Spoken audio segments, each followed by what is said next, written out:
제가 좀 추가로 말씀드리면 지금 이번에 저희가 이 ITX 마음을 도입하는 게 새마을호, 무궁화호, 주로 이제 서민들이 출퇴근용으로 많이 쓰고 있는 차량들 474량에 대한 얘기입니다. 이게 2022년 말부터 23년 사이에 이제 150량, 208량 이렇게 들어오고 계속 들어와야 어떻게 보면 안전 문제라든지 편리 문제가 되는데 지금 노후화된 무궁화호나 이런 데를 계속 저희가 이제 정밀안전 진단에서 쓴다고 하지만 여전히 그거는 많은 문제를 안고 있습니다. 근데 저는 전체적으로 코레일이 좀 안일했다는 생각이 듭니다. 예를 들어 2차 경쟁 계약을 추진한다 하더라도 지금 다른 2차 경쟁 계약을 추진할 때 어떤 특별한 문제가 없겠느냐 했을 때 납기 지원을 하는 업체에 대해서는 얼마든지 감점을 줄 수 있습니다. 그리고 또 예를 들어 상대평가를 해서 각 업체별로 생산 능력을 체크해 볼 수도 있습니다. 근데 지금 다원시스의 지금 자금 조달 역량 계획을 저희가 받아보면 상당히 무리수라는 지적이 현장에서 많고 심지어 작년 11월 28일에 제출했던 자금 확보 계획이 어제 1월 13일 날 제출한 거에서 25%가 또 감소돼서 올 정도로 지금 상당히 문제가 많은 걸로 확인됐습니다. 그리고 생산 능력은 아까 말씀드린 것처럼 공장 인력 자체가 약 140명이 있어야 20량을 하는데 실제 30명, 40명 이 정도씩 1년 가까이 있었다는 거. 그리고 부품에 있어서도 작년에 서해안선에서 연결기가 2차례나 고장날 거 아실 겁니다. 근데 연결기가 고장났다는 얘기를 제가 전문가들한테 하니까 그런 일은 벌어질 수 없다. 어떻게 연결기가 고장나냐. 이런 얘기를 많이 합니다. 그러면 어떻게 형식 인증을 받았고 어떻게 다운시스는 이런 연결기가 고장나는 장비를 쓰고 이런 상황들이 이해가 안 간다는 전문가들이 많았습니다. 그럼 적어도 코레일에서 3차 계획을 할 때에는 이런 다운시스가 문제가 많은 업체라 한다 그러면 자금 조달 역량 그리고 또 생산 인력 그리고 부품에 대한 그런 안전성 확보 그리고 전체적인 공정 관리 해줘야 되는데 지금 공정 제작 회사들과 이 코레일에서 나간 제작 공정팀이 얼마나 잘 협업을 해서 했는지 모르지만 1년 동안 거의 근무자가 그렇게 많지 않았던 상황까지도 코레일이 제대로 전달되지 않았다는 것은 저는 상당히 코레일이 안일하다고 생각합니다. 아울러서 우리 직무대행께서는 혹시 다원시스에 취업한 코레일이 퇴직자분이 몇 명인지 아시나요? 2급 이상 간부들이 지금 우리 차량 제작사에 한 10분 좀 그 정도 가 계신 걸로 알고 있고 다원시스는 두세 분 정도 있는 걸로 알고 있습니다. 아, 다원시스에 두세 분 있는 걸로요? 예, 2급 이상. 지금 전체 직원은 10명이 훨씬 넘습니다.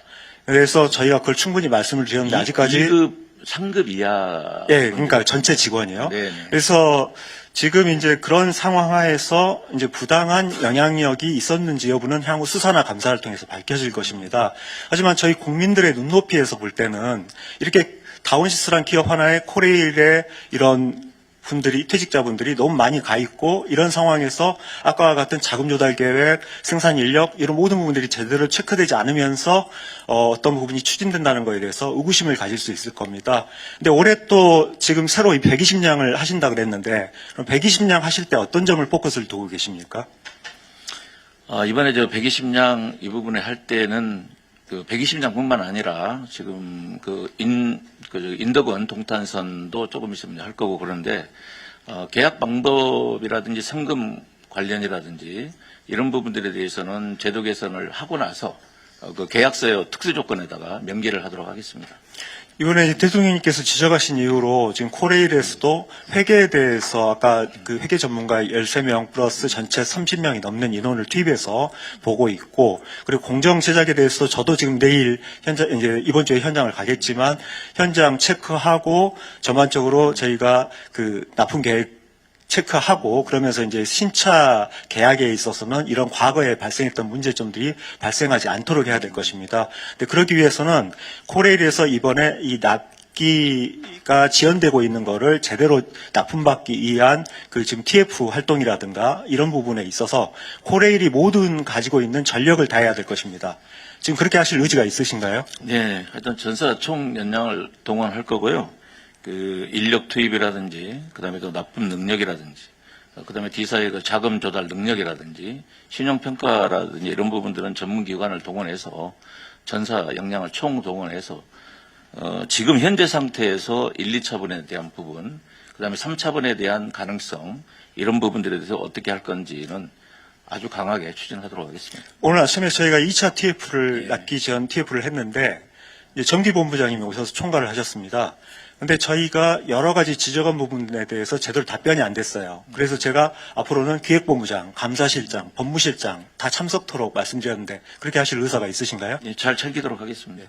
이번을 계기로 저희는 철도 차량 산업 전반을 진단을 하고 그리고 이번 계기로 차량 그 부품 제작부터 또 형식 승인 그리고 모든 제작 과정 그리고 앞으로 발주 계약 그리고 차량 이후에 운영 관리까지 코레일에서 혁신적인 차량 이런 그 생산 생태계를 완전히 새롭게 구축하시길 좀 요청드립니다. 네, 맞습니다. 이번에 하여튼 이 계약 방법이라든지 성금에 대한 관리 부분, 지체상금도 굉장히 어떻게 보면 많이 18년부터 완화가 됐습니다.